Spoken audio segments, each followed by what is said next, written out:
Today, we are with Mark Burke, the DA's finance spokesperson, and Ashor Sarupen, who is the Deputy Minister of Finance. We campaigned in the last election on a slogan of Rescue South Africa.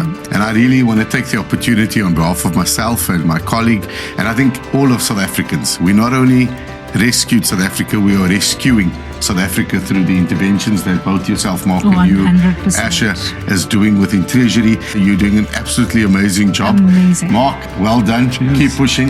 Whoever thought that we could have fun for an hour and a half talking about finance? Imagine that. Hello, and welcome to the DA podcast. Today, we are with Mark Burke, the DA's finance spokesperson, and Ashor Sarupen, who is the Deputy Minister of Finance. Ashor, is it Sarupen or Sarupen? Well, it depends on your background. I've gotten so used to Sarupen that's how it is these days. Okay, that's what it is. So what's it on the Cape Flats? You'll be able to answer better than me. Sarupen. Gentlemen, what a long year, but for you guys in particular, coming out of the MTBPS, stressful. You look like you've aged a little. How are you doing? I don't know. It seems to me that when you're doing the right thing, it's a bit less stressful. And so I could have been a lot more stressed. I'm doing well, yeah. I'm fairly certain that the right thing is usually harder. Ashor, how are you? Yeah, I'm good. I mean, there was only one MTBPS, unlike 3 budgets, so it's nicer to do it once than 3 times. So it was good. So I'm less stressed, actually. I think I've got less grey hair around this one than I did around the previous 3. But what's that process like, though? Because, I mean, all we see is budget, and we hear about the different types of budgets, and now we hear about MTSB and skit. What does that process actually entail? A lot of work. No. Look, the job of any fiscal authority in any country is what you call allocative efficiency, i.e. the money you spend must be spent to get the most positive outcomes possible. Yeah. And that is the role of a fiscal authority. So all over the world, everyone will say, we can do this, but Treasury won't give us money, or the finance department won't give us money. But the reality is that you've got to choose how you spend your money very carefully. And that is that. So the process is actually quite long and drawn out. In fact, the February budget would already have started months ago because the departments submit their budget bids, and then it's evaluated at a technical level if the new expenditure will produce positive or negative outcomes. So it's a very long, detailed process with multiple role players who are all modeling the economic outcomes, who are looking at it from a policy side, who are looking at it from an efficiency side, and who are doing a whole lot of work. So I wish I could say it was all me by myself, and it was all the Minister of Finance by himself. It's an entire ecosystem around a fiscal authority that really tries to give politicians the best advice as to how to steer the country in the right direction fiscally and economically. And then, of course, it's up to the politicians to make the right decisions. So I mean, the Department of Home Affairs, for an example, they'll put forward to you a few months before budget day, with our 1 billion rand, we want to do X, Y, and Z. And you guys then, as Treasury then, assesses it. So they've assessed it versus their own KPIs, their own goal settings, and you then, from Treasury side, look at the affordability, the long-term sustainability of those plans, etc., and then approve accordingly. Yeah, of course. And so they've got to have a good rationale. They've got to identify a serious problem. And very frequently, of course, everybody wants to solve a problem with what you call recurrent expenditure. What does that mean? It means that you're going to do something that'll continue to cost the same amount of money or more in perpetuity. Yeah. For example, hiring new staff. That's easy to say we need more people to do something, but that's a recurrent expenditure. Yeah. And so the question is there an alternative way to do this? If we made a technological investment, for example, would that actually give us the same result without creating recurrent expenditure? And you have to be very careful. We're in a very fiscally constrained country. The budget is very tight. Yeah. We have a lot of government debt, which we've got to pay back and pay down. And so you've got to think about these things, not just from the angle of, well, this is the most fiscally efficient way to do it, but you've also got to do it from the angle of this is actually what's within our means and what our checkbooks allow. Yeah. And so that is part of what we've got to achieve. So it's a really tricky balancing act. So it's that effective and efficiency, doing with something Basically, effective, inefficiently. And then where do you then come into this whole process? I just cheer Ashor on. Okay, So you're Mark. You're the pom-pom. I run interference. Other than cheerleading. So we understand what the department does because they do all the allocating. Yeah. Now, the Finance Portfolio Committee is working parallel to that. So what's your role in what Ashor is doing? Yeah, so Ashor's mentioned a number of things that the fiscus has to consider.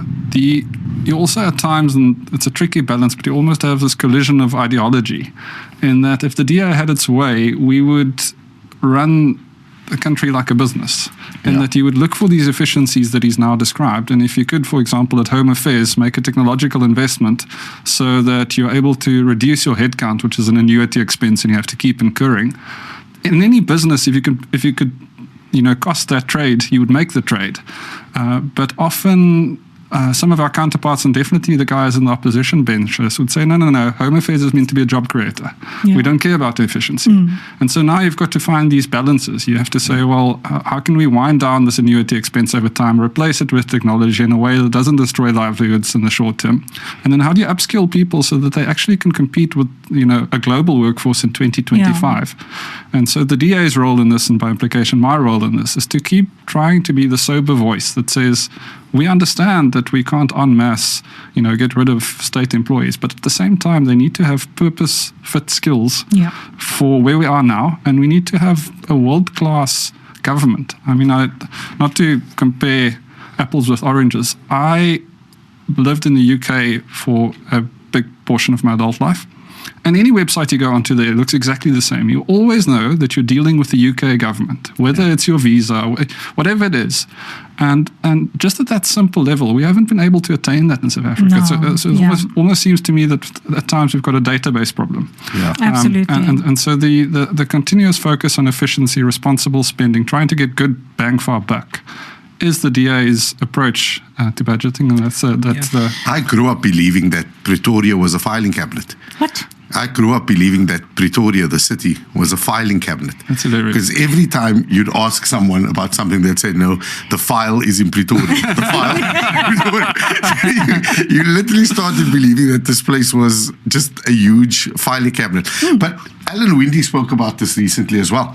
And he says that the Western Cape, and I think by virtue of that, even the city of Cape Town has run very much like a business. It's a complete SWOT analysis of our strengths, our weaknesses, the threats, the opportunities, where we can, where we can't, what we should be doing, when we should be doing it. And over the last few months that you guys have been part of the GNU in Treasury, it's clear that you've been able to implement a lot of DA policy in what you're doing. But what has been some of the really great wins for you, just not in terms of result-driven things, but getting government to start functioning more better and more effectively? Yeah, I think we'll probably speak quite a bit today about some of the things that we're now starting to see in the MTBPS and generally. But maybe what's evident in this cycle, I'll touch on a few things. There's the fact that before the DA... Let me take one step back. I'll articulate some of these wins to you in a moment. But there's something called the Overton window. Yeah. And the Overton window refers to what is acceptable discourse. You've got things on the left, on the right, you just don't discuss. Yeah. And it does seem to me that the Overton window has shifted a bit as a result of the DA's involvement in government, and then you get to these things. So the idea that you would have a culture of spending reviews embedded into how you do your budgeting. The idea that every year you'd say, what have we started a few years ago that we've stopped paying attention to, but we don't need anymore? Or where are we leaving money on the table? Yeah. That was never a culture of our budgeting cycle. It's now being embedded. So the program's called TARS, which is Targeted and Responsible Spending Reviews. And this will become a part of every cycle. Likewise, we've got more than 8,000 ghost working cases that have now been flagged. This was just flagged, so we'll have to follow up and see, how many of those result in actual people pretending to be employees. And there are some challenges in that still doesn't go far enough. We need to get down into the provincial and local level, and we need to get into state-owned enterprises, and across all of them, flush out these ghost workers. But again, the Overton window has shifted. We never even spoke about these things. Yeah, these are new discussions. It's happening now. And then probably most importantly, and I'm sure Ash would color this in quite extensively, is inflation targeting, which is something that's been proposed by the Reserve Bank, which is independent. the policy arm of government has now adopted this idea, the Treasury has adopted this idea that through inflation targeting, we can achieve some really cool things over the medium to long term. So I think it's critically important to actually go through and unpack each of those things. But Ash, can you start with the basic thing? MTBPS. What is this acronym? When does this happen? Why does it happen? Why does it matter for South Africa? Yeah, so MTBPS is the medium-term budget policy statement. Is that what it is? Yes. Thanks for asking that question. It gives you, I'm sure that gives you absolute certainty. It's now clear as mud.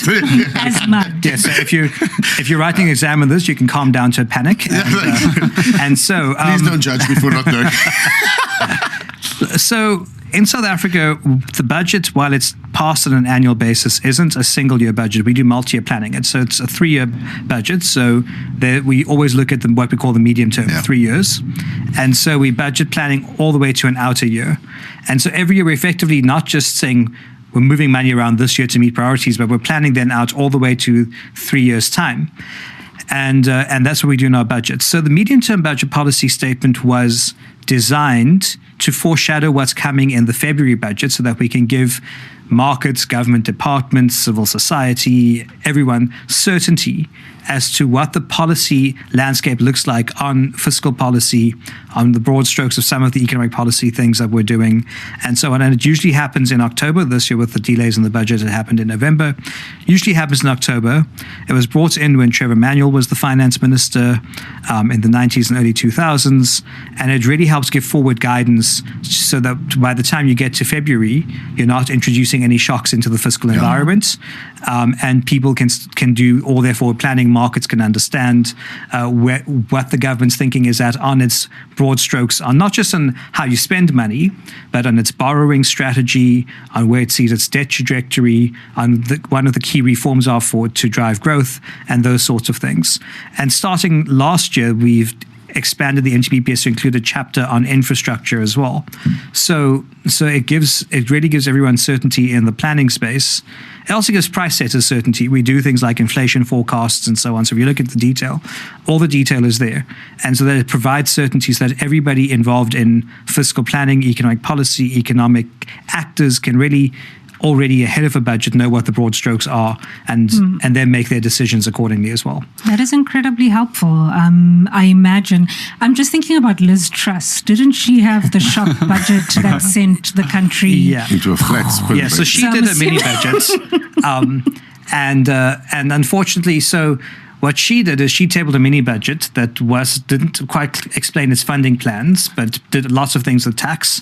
And of course, the bond market So reacted. she was the example of what not to do. Yes. And this year's budget, this year's MTBPS, was an example of what to do. Yes, it was. It was exactly that. So, because markets want certainty at the end of the day, Absolutely. right? Yeah. People want certainty. I want to know as close to it as possible what my repayment on my bond or my car is going to be and if it's going to be affected effectively. So the forward planning really assists in ensuring that the guy on the street knows exactly what's coming. Did you see the cabbage? The lettuce. The lettuce. The Liz Truss lettuce. Absolutely. Do you want to tell the story? Yeah? Oh, no, I do not. Would you like to? I just feel I feel like we can't leave our listeners hanging there. We should not talk about a female prime minister or the UK rotting faster than a lettuce. That's all I'm going to say. What I want to actually ask you, though, the part that I've found most fascinating is TARS. So that's the targeted and responsible savings. How is this different to Elon Musk's Doge? It seems to me it's the same kind of thing, right? You think that in government, there's a lot of waste. You got to chop, chop, chop. What did he do right? What did he do wrong? And what did he do wrong that he's not there anymore? Or what did he do right? No, did he actually do it properly? Yeah. And how is our strategy different, Mark?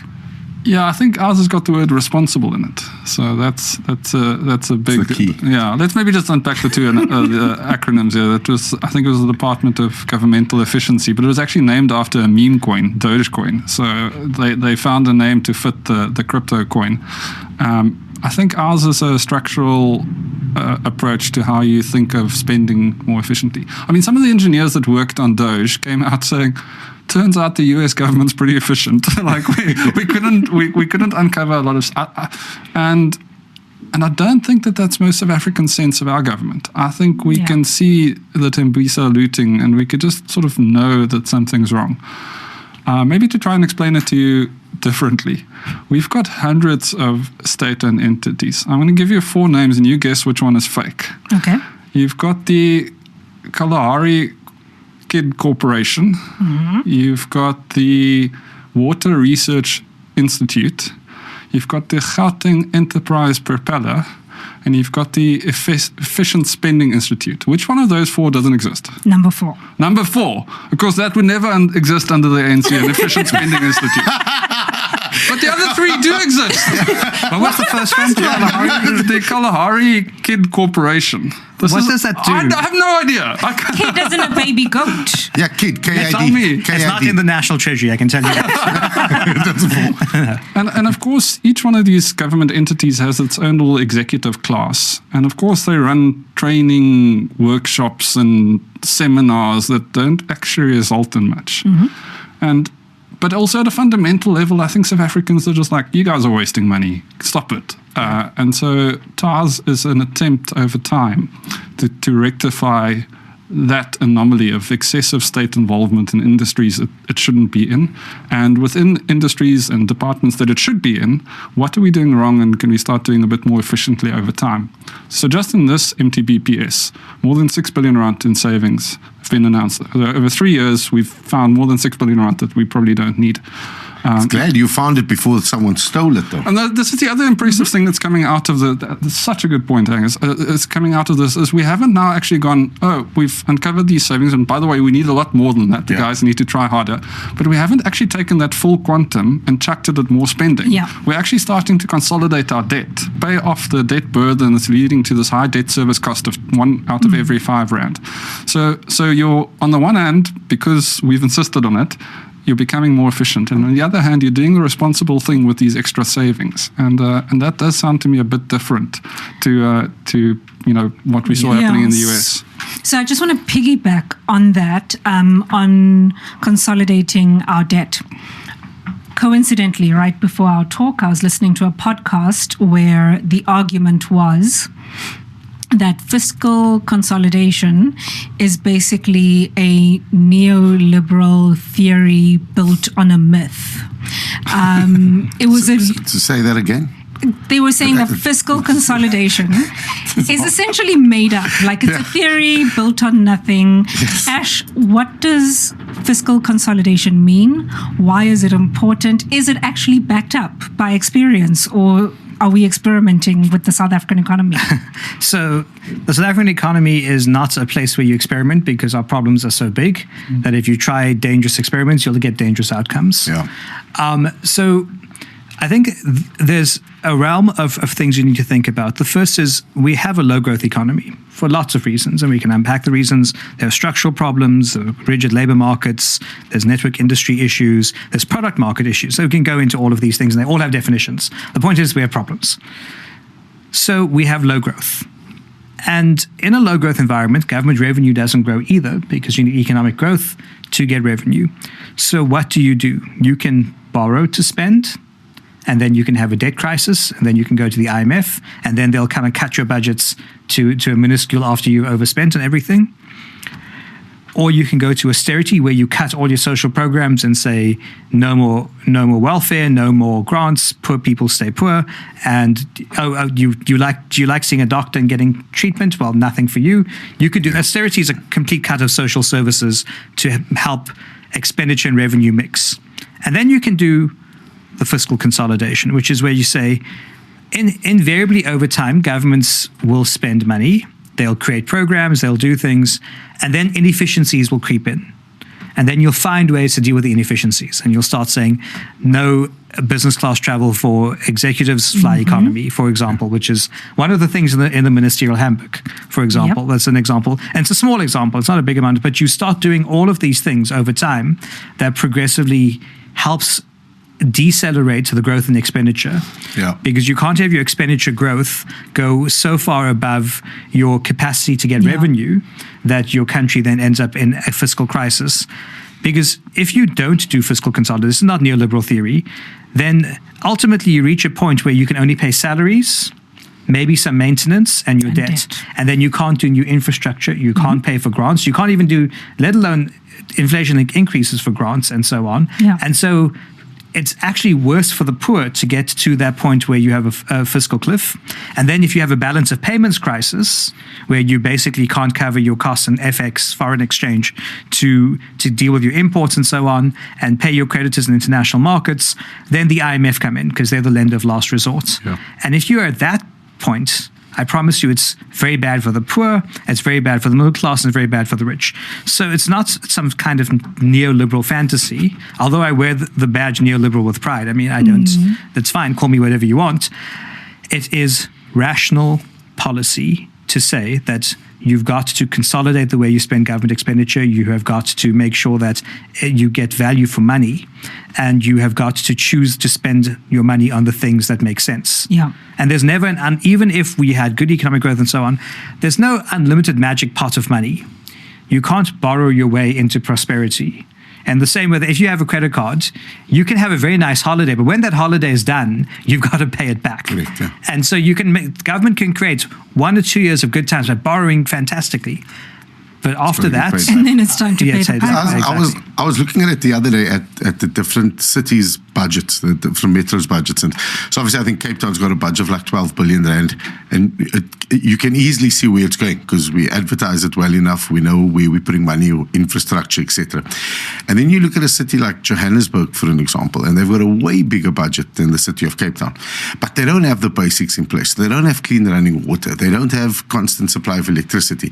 I think Johannesburg's only got something like 1 or 2 fire engines for most of Johannesburg itself. And so it's not a case of that they don't have the money. It's this idea of corruption, which is one thing, but also this inability to be able to plan, think about the future, and effectively put money where money needs to go. So it's actually a major problem. And I think based on that, how does our policies really affect the success of the medium-term budget? So obviously, coalition government is give and take. Yeah. And we don't get everything we want. As Mark said, if we had unlimited power, we would probably be cutting budgets more aggressively, and we would be looking at a lot more savings. We would want the debt path to probably to the curve to steepen, so you want to decelerate government debt even more aggressively and so on. But you have to come to a point where you meet each other halfway. And I think the balance is now found where we all agree that government debt is too high, for example, and that we don't want a balance of payments crisis. We don't want a fiscal cliff. And so we've got to move away from that. That I think was critical. After one of the steepest climbs in debt for a middle-income country ever, South Africa went from 28% debt to GDP in 2008 to 77.9 this year, and we've peaked it at 77.9. So can I just ask you, in layman's terms, can you explain that? In layman's terms, South Africa has a little over 6 trillion rands in debt. Yeah. And we have an economy worth about 7.7 trillion rand. Yes, I could. So basically, we have a problem. It's like basically we have a problem. Let's put it this way. Let's just say, imagine your salary is, I don't know, 300,000 rands a year, and you have 200,000 rands in credit card, more than that, 250,000 rands in credit card debt, 266,000 rand in credit card debt, somewhere there. That is the problem. Imagine digging yourself out of that pit. It's not easy. But if you don't do it, let's just say you get to a point where your credit card debt is 300,000 rand and your annual salary is 300,000 rand. And then you've got tax and all of those sorts of things that whittle it down. How are you going to stay afloat?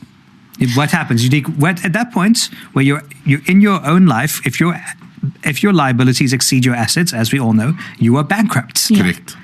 So think about economic output in that same sense. And who suffers in a bankrupt state is effectively the poor, because more than anyone else. Because of austerities, having to try and cover this thing. You're cutting on social grants. You're literally making the poor poorer. So Ash, the only reason I'm jumping in is because I don't want you to slide past it with grace and not pomp. what you're essentially saying is we have managed, together with our partners in the GNU, is to finally peak that. So we don't expect this debt cycle to still be climbing. We've come in and helped to stop, and it's back down from here. Look, if you consider the ideological posture from the hard left, who believe that we can borrow, as I said, borrow into prosperity and so on, it's a pretty difficult decision to take for many people.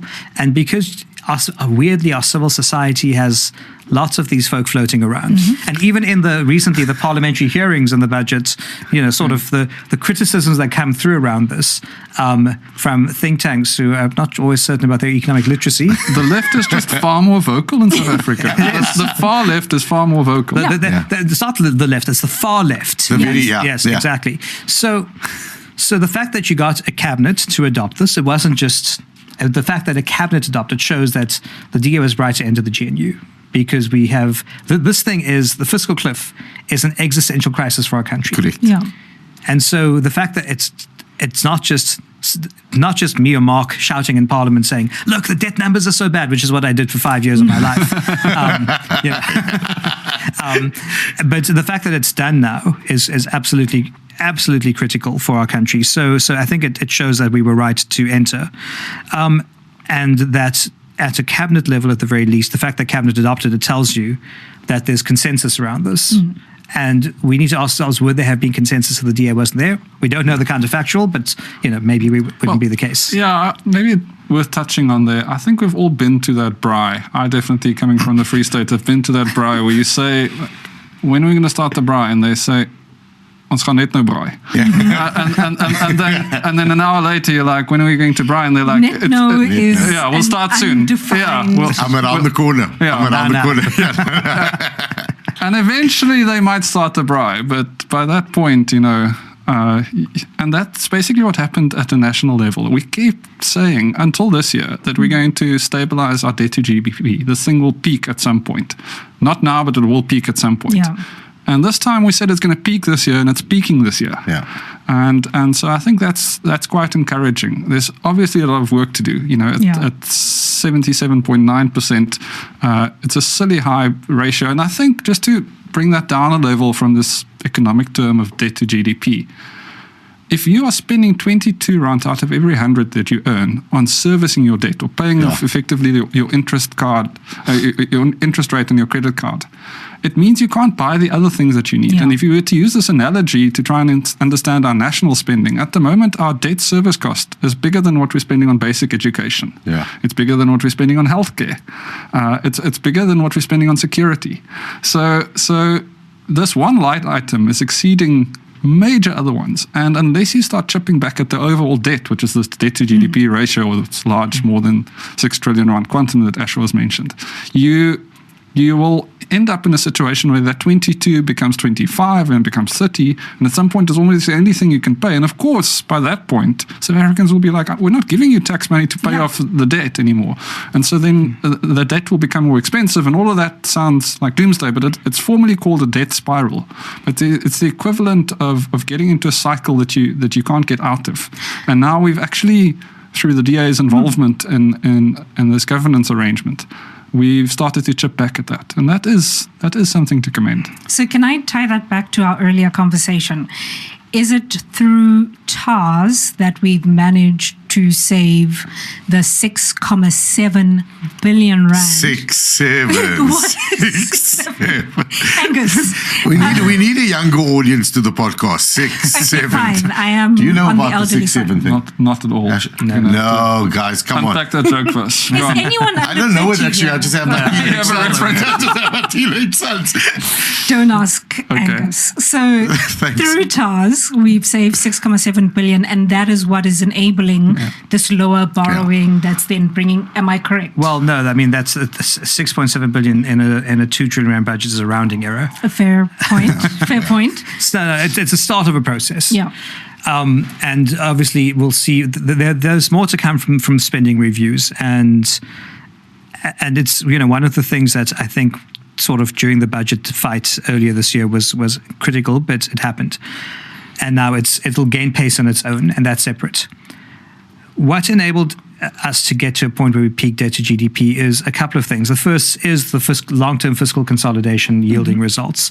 The second is this year the government somehow, thanks to better economic outlook, there's lots of reasons why, better economic outlook, better activity, less load shedding.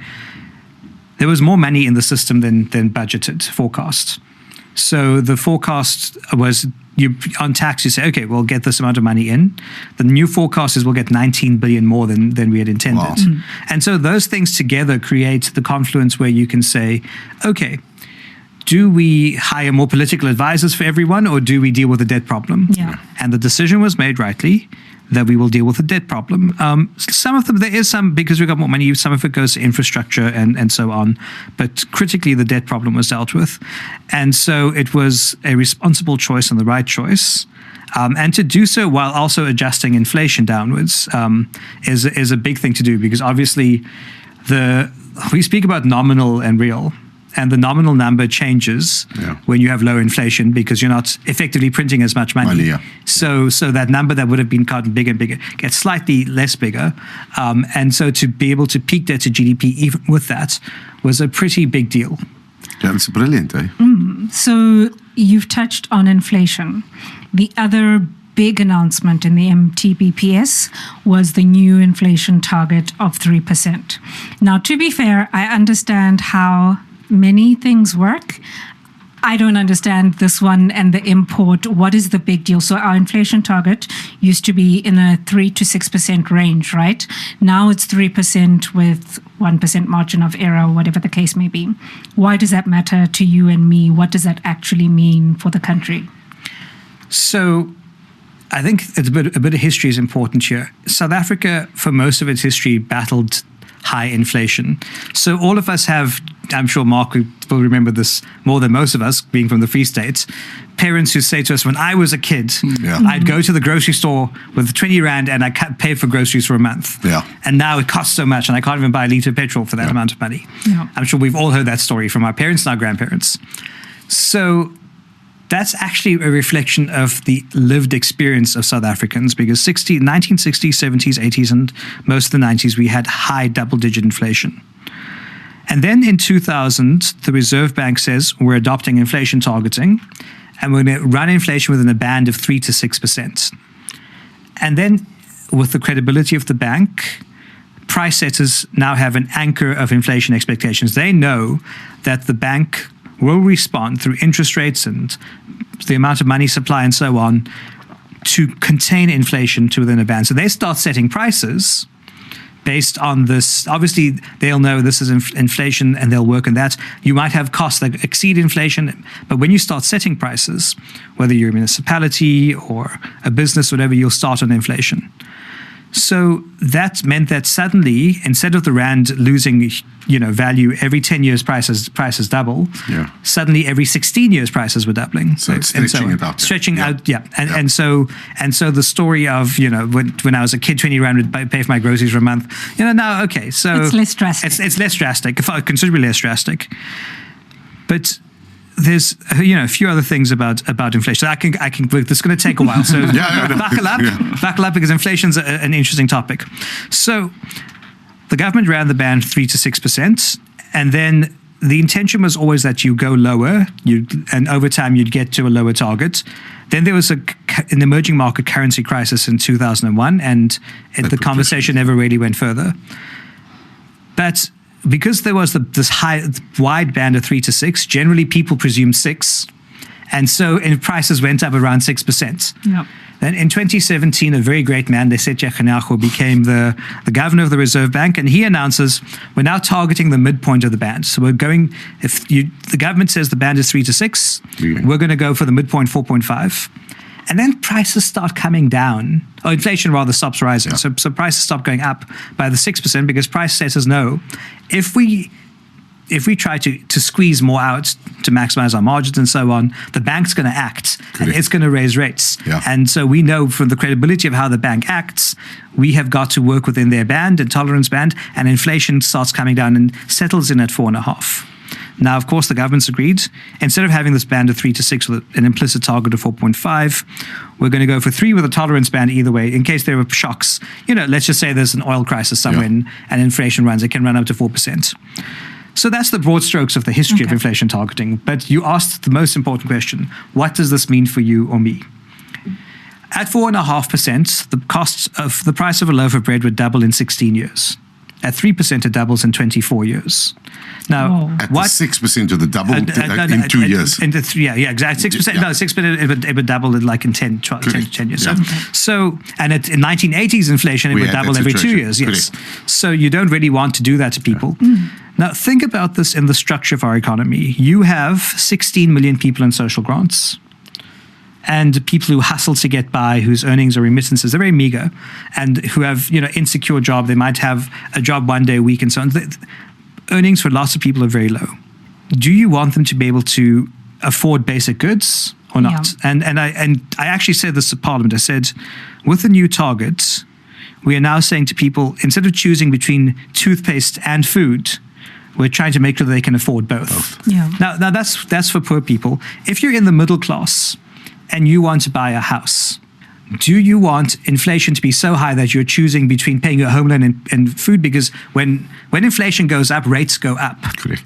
But if inflation is anchored and stable, you over time, as your earnings grow, your home loan won't grow aggressively either, because inflation is what will kill your debt situation and make you make choices between these things. But by anchoring inflation expectations, for example, it's better for the middle class to ultimately take on good debts and home loans and so on, build assets and so on. There is a misnomer that we should just let inflation run higher and it'll be good for people. It won't, because ultimately rates will move higher as well, and you'll erode more and more of people's incomes, and the value of what they can do with their money declines.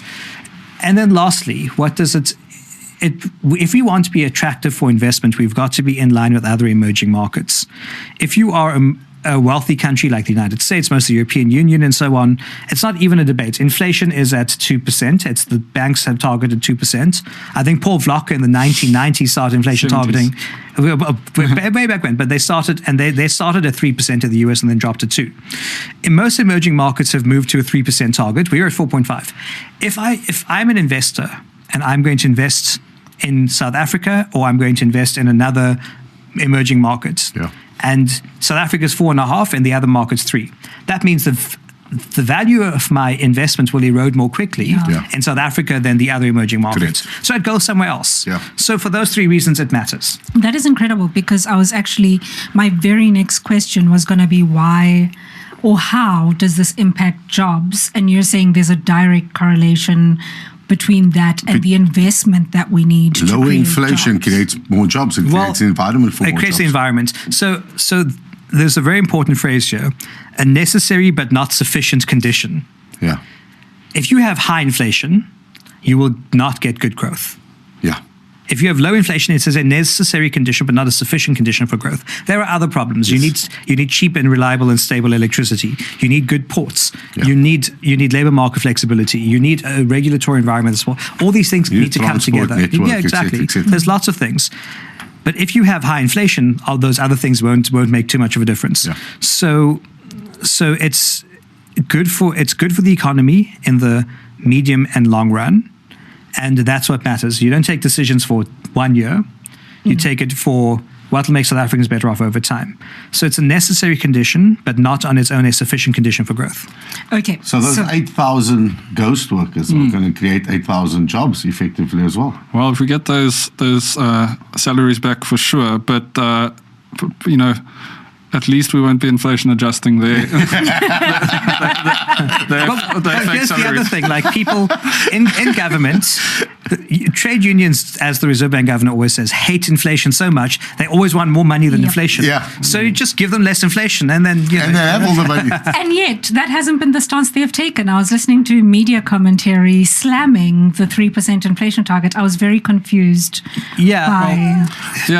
Maybe it's worth touching on the counter arguments and indicating why they they don't make a lot of sense. But maybe just first to acknowledge that, Ashor is maybe one of 5 people I know that leans into this topic. That says, inflation targeting is really interesting. I will admit I'd never heard that before. Inflation is very interesting. It's quite wonkish, yeah. Enthusiastic about it. Yeah. It's kind of freaky. We should have a show just for inflation, actually. The Reserve Bank out there is the second out of the 5 people I know. That's fine.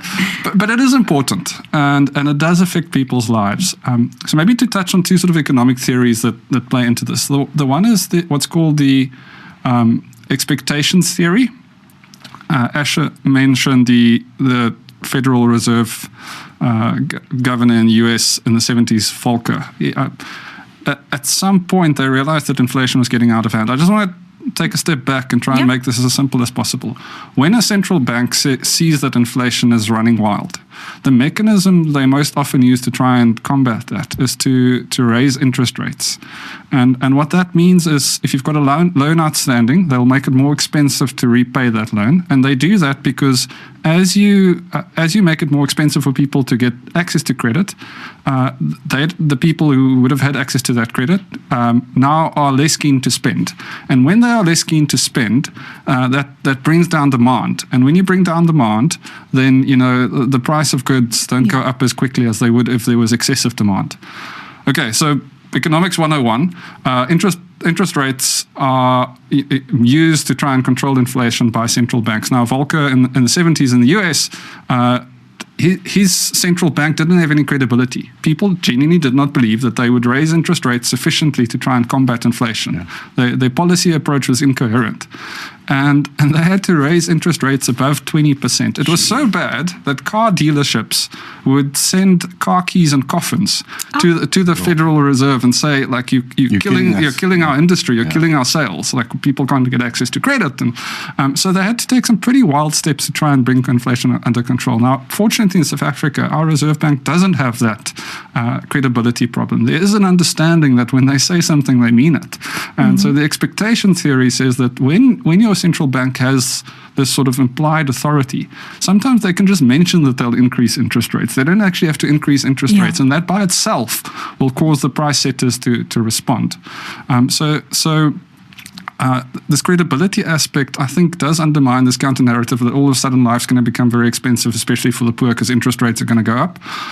A second point to touch on there is that people say, well, poor people have a lot of outstanding debt, and that debt will become more expensive because the central bank has to raise the interest rate to try and combat inflation. But the fact is, people at the poorer end of the spectrum don't have access to as much credit. Yes. Yeah. And so even on those grounds, maybe one other wonkish economic thing to mention, and I'll stop my soliloquy, is you also have what's called the sacrifice ratio. And as Ashor has now explained earlier, but I'll try and again simplify, if you had 2 numbers, you could say my inflation was either going to be 5% or it's going to be 3%. And if my economy now is worth 100 Rand, at the 5% inflation rate, it's my expectation that by next year this time, my economy on paper will be worth 105 Rand. And if my inflation was 3%, my economy will be worth 103. And so, but your risk there is your economy looks smaller on paper by next year. But actually all you've done is you've brought inflation under control, and you have the same sort of level of economic activity. Yeah. But so people are concerned about this thing called the sacrifice ratio, which is how much GDP growth are you sacrificing in pursuit of bringing your inflation under control. But the Reserve Bank's modeling on this, and by the way, people say that they haven't done enough consultation. They've been looking at this for 2 years, and actually before that for the last 30.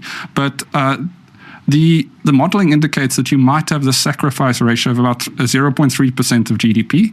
And within a year, it'll be 0.25 to 0.4% of actual economic growth because of the knock-on effects here. And definitely by 3 years, that will be the case. So you'll start to counteract that in a very short space of time. But so the counter arguments are almost sort of a knee-jerk. And I do fear sometimes that people want to be a bit intellectual. So they're like, you've made a decision and now let's engage with it. Even if deep down you probably know it's a good decision, you're still like trying to just fight it because they knew sound smart. I'm just concerned about, like, are we doing the best thing for South Africa with the means at our disposal? So what would, I mean, taking where we came from taking where we are now with the medium-term budget as well, what is that sweet spot for inflation in your opinion? Where should we be sitting? Well, I mean, so it's very dangerous to ask anyone in a finance policy. That is a dangerous place. It is the ultimately. I mean, the person the people who work in this is the Reserve Bank. Yeah. And it's as defined in the Constitution. They are required to make these decisions to protect the value of the country in the interest of sustainable economic growth. Yeah. That's the constitutional framing. So 3% is there. We said the band they must reach the 3% within 2 years. They've got space because you can't shock the market and do that in one go. But already the governor has cut interest. So this big fear that suddenly we're going to change the inflation target and then we're going to raise rates massively to achieve it. I mean, to literally had a rate cut. The reality is that from the time lag from the decision to the implementation is 24 months. That's from a monetary authority. Yeah. From it taking its decision, it reflecting the economy. So there's time and there's space to get there. 3% we know is good. Why do we know it's good? Because it's in line with our emerging market peers. Yeah. And it means that we will be as attractive a destination on this metric compared to other emerging markets. And that's attractive in the sense of investment. And obviously investment brings jobs. I mean, I'm always going to drive jobs because it's a key focus of ours. But how more important was our fight to not allow the VAT increase? How more important was that fight in relation to keeping down inflation, but more so achieving our outcomes of creating more job opportunities, saving the economy? How more important was that VAT fight? I'll let Mark handle this one since he took most of the beating in Parliament. Ashor said something really important earlier, this necessary but sufficient. Mm-hmm. A lot of people think of monetary policy as a way which inflation targeting is a subset of, this is your monetary policy. There's this thinking that says, if we just get monetary policy right, the economy will grow. That's just not right. Yeah. And likewise, when my last British reference for today, when they were able to successfully evacuate the British forces at the start of the Second World War, Churchill made this roaring speech in Parliament. He said, wars are not won by retreat. And we haven't won any war with this. We won a battle on the VAT issue. But that, much like inflation targeting, is necessary but sufficient conditions for economic growth. But what we need to get economic growth going, to create jobs, is a reform of our key sectors, especially transport and especially electricity. So historically, Eskom has been unreliable, and now it's still expensive. Mm-hmm. So we need to rapidly get alternatives to Eskom into the market so that we can bring down the cost of electricity and make sure that it will always be there. If we're successful in our inflation targeting, we're still going to face this problem where Eskom is increasing its prices way above inflation. Mm-hmm. And electricity, of course, is an input cost to industry. So any business that wants to run has to pay for electricity. And if that's still increasing above inflation, other projects will have to compensate more. Likewise with the VAT that you now ask about, it was supremely important to shift the Overton window, to change the culture, to get us all focused and never just willy-nilly increase taxes again. Yes. At the same time, we need the rail network to work. We need our ports to become not the worst in the world. And I mean, it's one of the biggest bottlenecks for Cape Town and the Western Cape's economy is this Transnet-run port in Cape Town. We need these things to work. And then we need a bunch of other structural reform, including, I'm sure Ashor will chat a bit about some of the municipal reform that's needed. And those things will be the things that create jobs. But you can't do those things if you haven't fixed these things that we're now, trying to win and at times successful in winning the battles on. I'll give you an example. The Central Line, you talk about rail. The Central Line was down for many years through COVID, after COVID. And I know of people that gave up their jobs. They had low-paying jobs, but they gave up their jobs because it cost them more money to get to work because they had to take taxi after taxi after bus. That Central Line alone, that if it just worked and it worked effectively, those individuals would be saving they'd be saving 2/3 of their disposable income could be going into savings. Yeah. So here's an interesting fact on that. South Africa and Vietnam have similar per capita incomes, particularly on the low end of the scale. And this was in the DA's manifesto, so if you haven't read it yet, it's every home should have one. Thanks for updating me on that. Yes. But in South Africa, a worker will spend potentially up to 60% of their monthly income in transport to get Correct. to work. In Vietnam, they spend 10%. Oh, wow. Look at the difference. So what does that, if you're spending so much in transport, how are you still paying for food? How are you still paying for electricity? How are you still paying for school fees? How are you still paying for textbooks and shoes, healthcare, etc.? And so really, these are, when I speak about the, necessary but sufficient conditions and so on, one of the things is, for example, making cheap, accessible transport available to South Africans, because the current system obviously isn't working. Yeah. And so we need, here, PRASA actually is a drag on low-income people. So what is the case for lots of competition in the private sector? It's price stability. And you can only get price stability through competition, because then you get a market equilibrium price. If the price setter is always government, we've seen through South Africa's economic history now that when government sets the price, government sets inflation, inefficiency and corruption, and you pay for that in the price every year. So, it's the joys of having a monopoly, I guess. But it's true for any monopoly structure. Monopolies are bad things, whether they're public or private. Monopolies are not good things. I think one of the key places we've seen it in South Africa is the cell phone networks, where we at the start we just had the one, and prices were outrageous. The price of data was crazy, but now you've got more suppliers in the market, and there's actual competition. You speak about the UK. I'd spent some time there as well.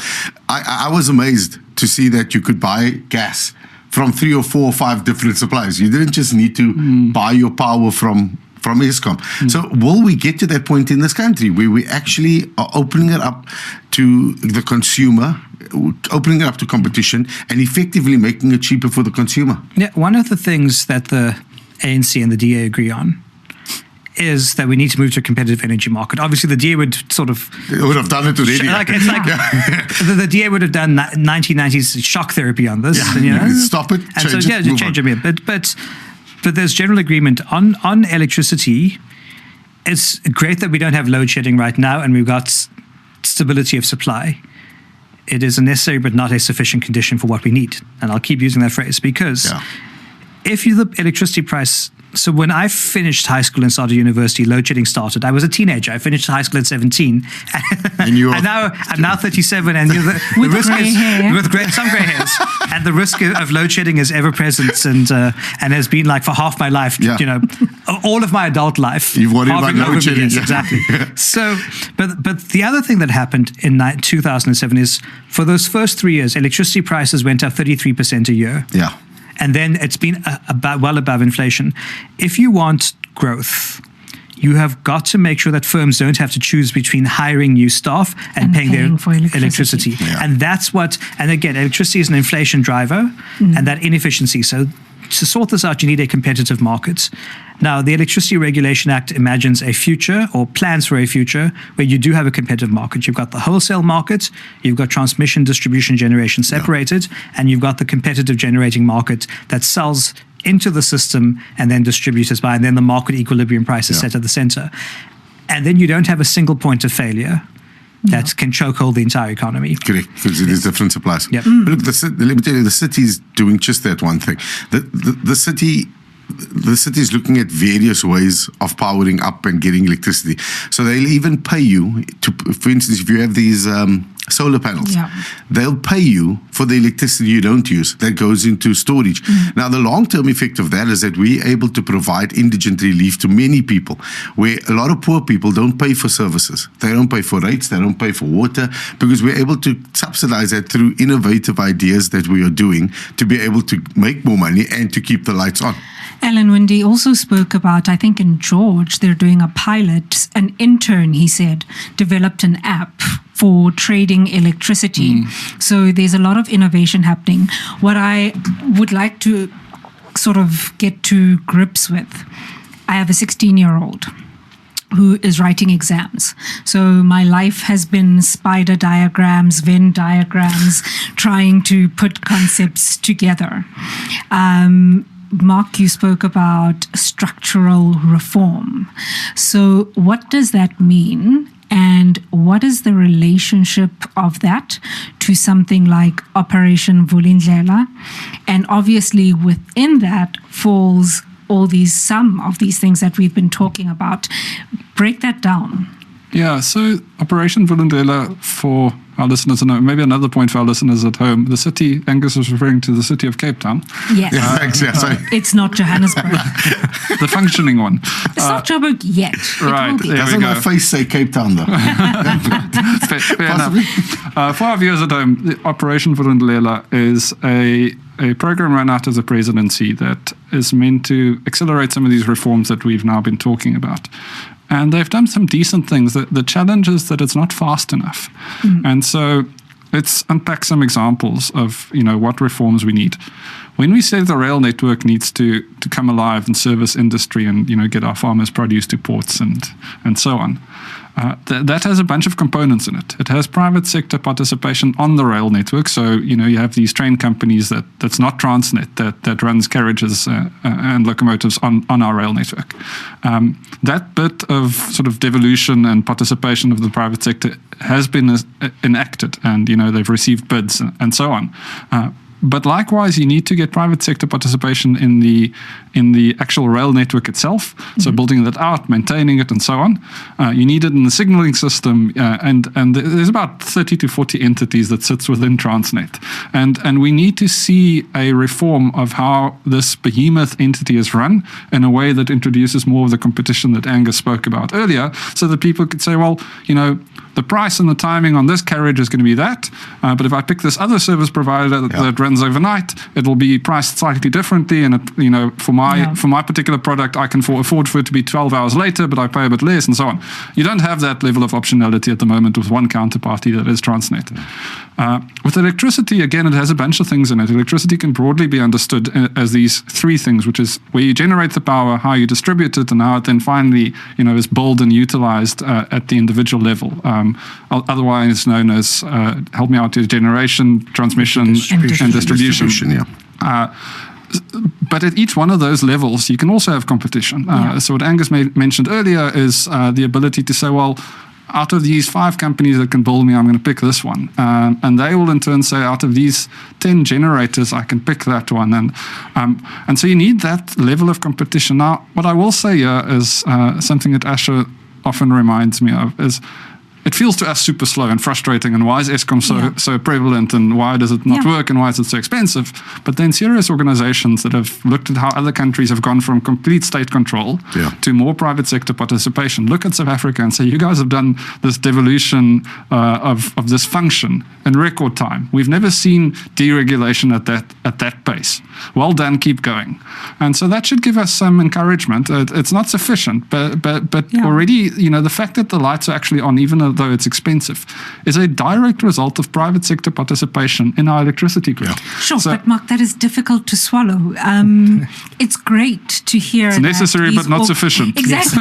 It is wonderful that we're apparently doing it faster, but I got to tell you, it's barely perceptible as just a human walking around. And that's almost as it should be, in that, like, you need not notice that electricity is working. Like, you're allowed to assume in 2025 that electricity should work.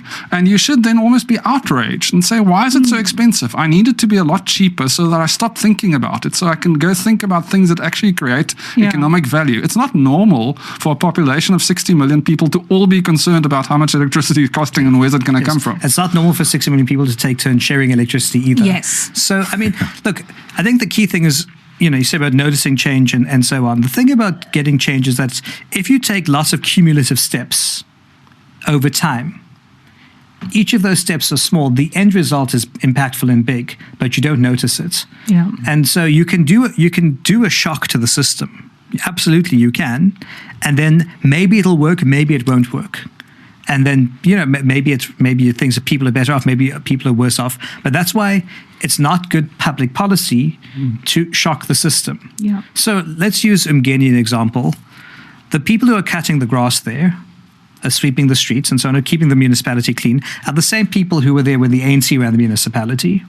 You could have gone in and just fired everyone. You'd be trapped in the labor courts, and you'd be fighting with unions and so on, and the streets would be none the cleaner. They might even be worse.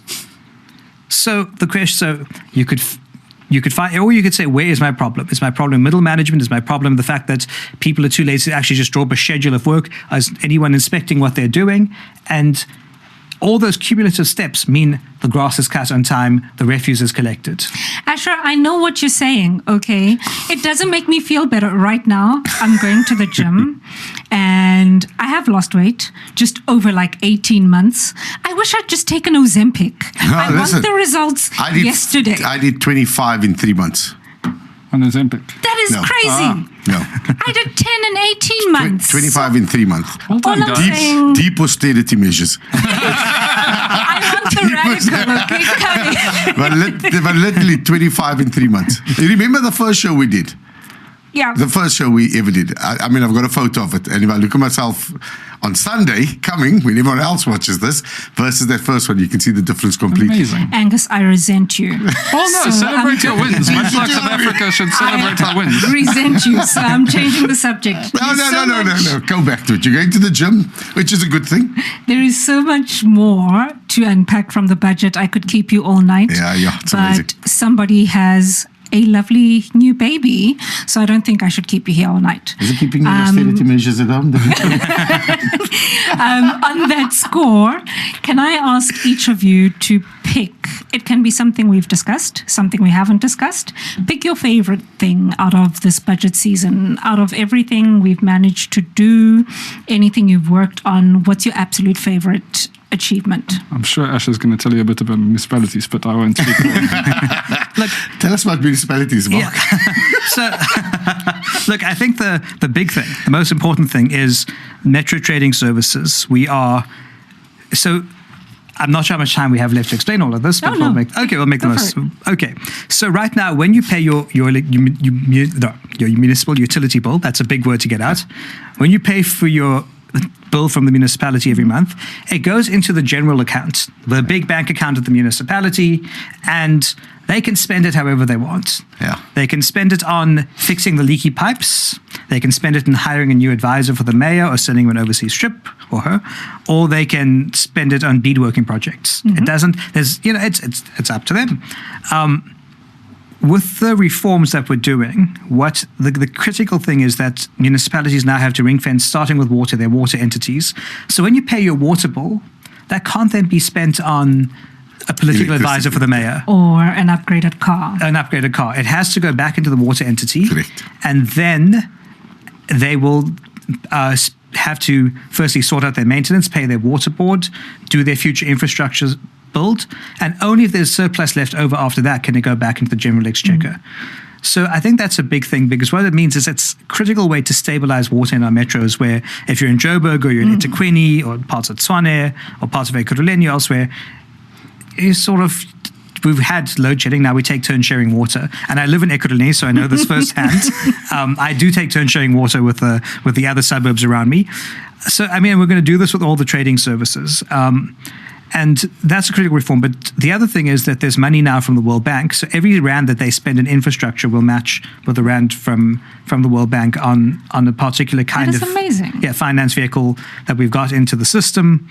And the EFF aren't happy about it in Parliament, but that's fine. They don't like us using World Bank money.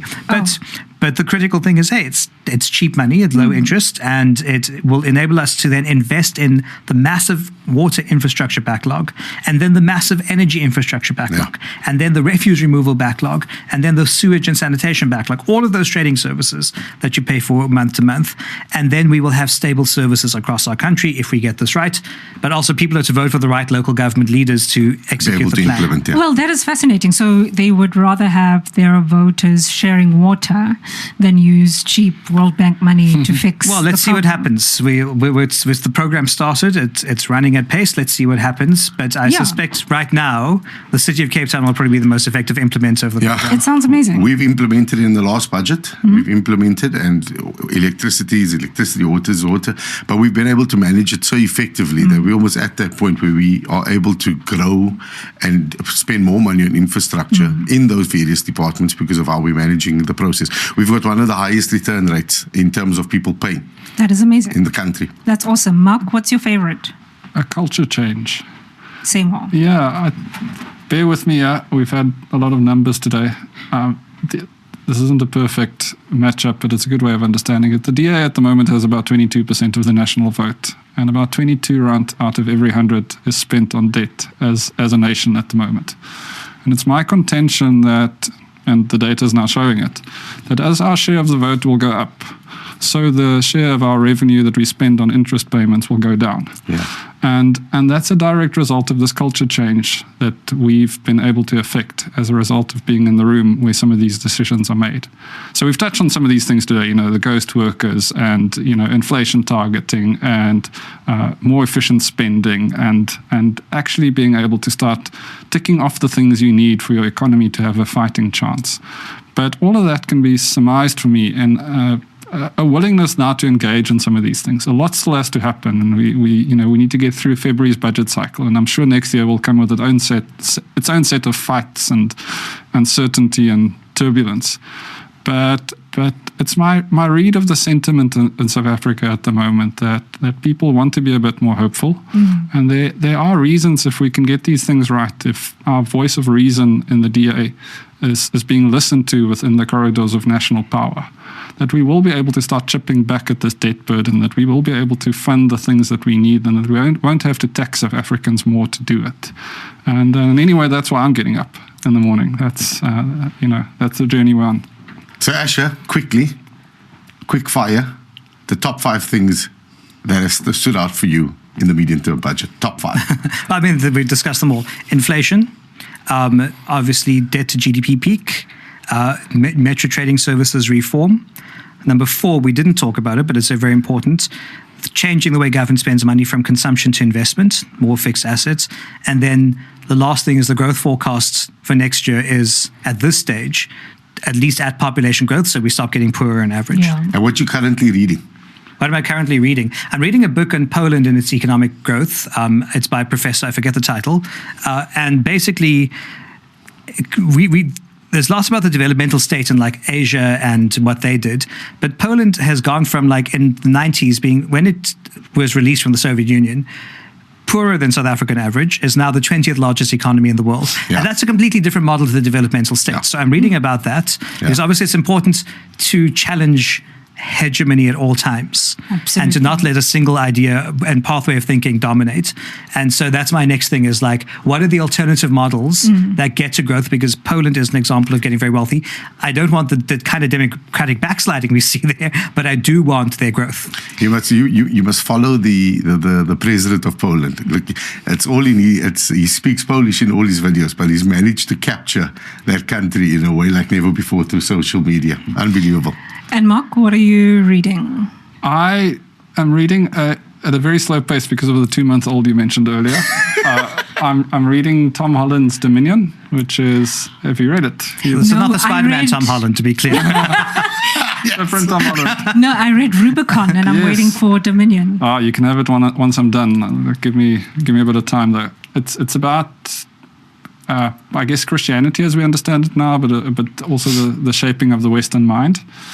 At the same time, I'm also reading a fun book that I intend to Ashor when I'm done called Edible Economics. The title caught my attention. So far, it's pretty good. Is it more economics or more edible? Well, it's an economics professor, I think, out of SOAS in London. I forget which school he's associated with, of South Korean extraction. And so he explains economic concepts and approaches based on, how food behaves. So he's also a foodie, and he's quite elegantly meshed the two into a book, and I'm quite enjoying it. Yeah.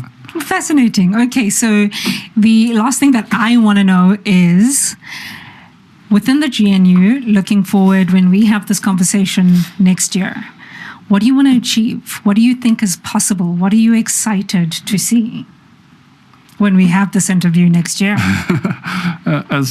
I'm not a member of the GNU. I'm a humble backbench parliamentarian providing oversight on the GNU, but I hope that, folks will keep listening to each other. I hope that we'll embrace this spirit of compromise. And I thought about this a lot, and I wonder if folks can actually start articulating their reason for pursuing certain policies or ideas, as opposed to, catching onto the things that they think is popular. So I want this policy because it benefits that constituency, as opposed to saying, oh, we need more state control, but you don't really mean what you're saying. You just don't want to engage with us on how Transnet needs to be devolved. So I think if people can keep acting with integrity and articulating their reasons for preferences, I think that will lead to quite a constructive, collaborative space. And I want to be clear also that I think that that's what South Africans want. Yeah. They really don't want to, if needed, they need to see us standing firm as we did on the VAT issue. But I think on the whole, what they want is for us to find ways to serve them. So I hope that's what the guys are able to do in the GNU. In a year's time, what do I want? This is an interesting question, because all of the big bang reforms have been done now. Yeah. I suppose it's more microeconomic interventions, things like what can we do on making sure that the public transport system works so that people can spend more money on themselves and not on getting to work. And people shouldn't be working to pay to go to work, for example. Electricity price stability and the things that need to happen there. So there's quite a lot. But now that the macroeconomic reforms are done, it's pushing hard on the microeconomic reforms. There's still some structural things around the way we look at industrial policy and so on. Not in my portfolio, but things that choke growth. And certainly you've got to keep picking the fights, keep fighting hard, standing your corner. Know that the parties that are in government with you also have firm views. And we're not here to agree. Otherwise, the voters would have voted for one of us and not all of us. But we've got to keep persuading each other, and hopefully they listen to me more than everyone else. Sorry, can I just say one thing? Because you said now that the big macros are done, you're focusing on the micros, and I need to be certain that I understand the macros. So when you say the macros are done, I mean, we're still sort of in the pipeline with electricity, with whatever. Which parts are you saying are the macros that are done? Debt to GDP, inflation. So macro and fiscal policy, basically, which is to prioritize investment over consumption. That's macroeconomic. Microeconomic are what are the things at a household and firm level that you need to do to get better growth. So that's micro, is household and firm. Macro is the national institutions and what they do. Okay, so debt to GDP, you said? Debt to GDP, inflation, and composition of expenditure. So two things for me, last two things. The one thing we haven't spoken about, and I think it's really great news, is our removal as a country from the grey list. Tell us more about that. Yeah, so, I mean, it's a long journey. We had 22 action items that we needed to do to get off the grey list. And some of it was in legislative reform, for example, beneficial ownership. So it's one thing, you can register a company, it can be all opaque and so on. And then I might be the beneficial owner who receives the money, but it's opaque, and so nobody really knows that I'm the guy profiting from this business or benefiting from this business. So we did all the legal reform, but then we had to do reforms around criminal justice. We had to have a sustained increase in prosecutions and charges on financial crimes. And that is, we've seen with the Madlanka commissions. So we had to have a sustained demonstrate to FATF that we were doing this. It was a difficult thing to do, but the fact that we pulled it over the line is quite important.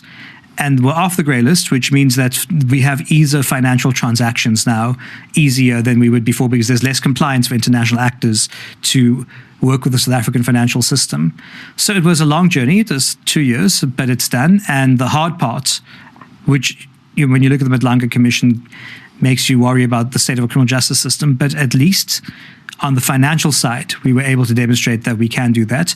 We've got to keep doing it. We've got to keep doing more of it. Absolutely.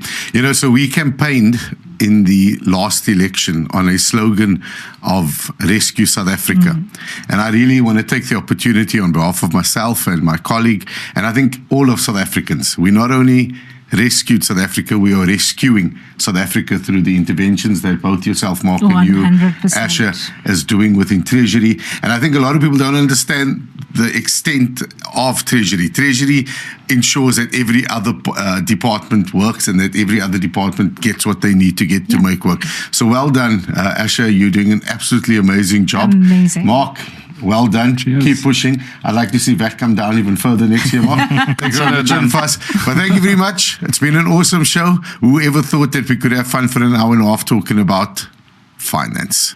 Imagine that. Well done, guys.